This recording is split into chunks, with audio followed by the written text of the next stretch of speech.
Congress is such a fascinating institution, and globally, when we think about the United States as a representative government compared to other governments around the world, we have a very high population to representative ratio, right? Like our representatives are meant to speak for a lot of folks. And that's really hard because not only do they speak for a lot of folks, but they also speak for every issue under the sun, right? When I worked as a tech Congress fellow in Senator Wyden's team, one of my mentors on the team there, yes, she was a lead in the tech portfolio, but she also covered transportation policy, like highway resurfacing, right? Like a broad range of things. And so when we think about all that we ask our representatives in Congress to do, of course they're not experts in every one of these things because they cover so many different topics and issues. And it's really their teams, their subject matter experts, people that frankly I got to work with and even serve as, who are responsible for being those subject matter experts. Now, I could go on for a long time about how we need to resource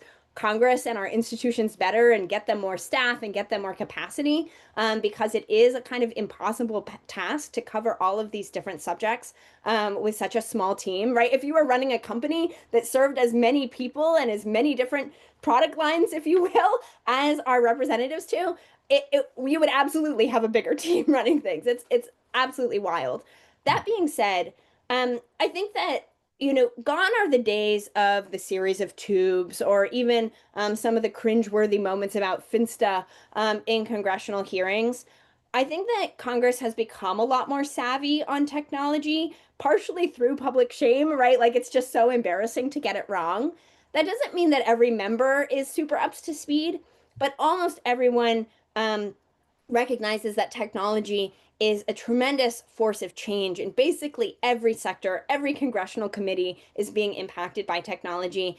And therefore, there has been a lot of work done to staff up on these issues. And in particular, programs like the Tech Congress Fellowship that I was part of, which places technologists into Congress, as the name might suggest, as well as programs like AAAS, Horizon. There are a number of fellowship programs that bring technologists into the Hill, not just as staff interns, but at these senior levels of influence and decision making, such that I think that in the last 10 years or so, we've seen a real change of face in Congress in terms of tech policy representation. So, obviously, lots of room for improvement still. I think that there's tons of room for improvement in terms of institutional capacity, the actual tools that Congress has.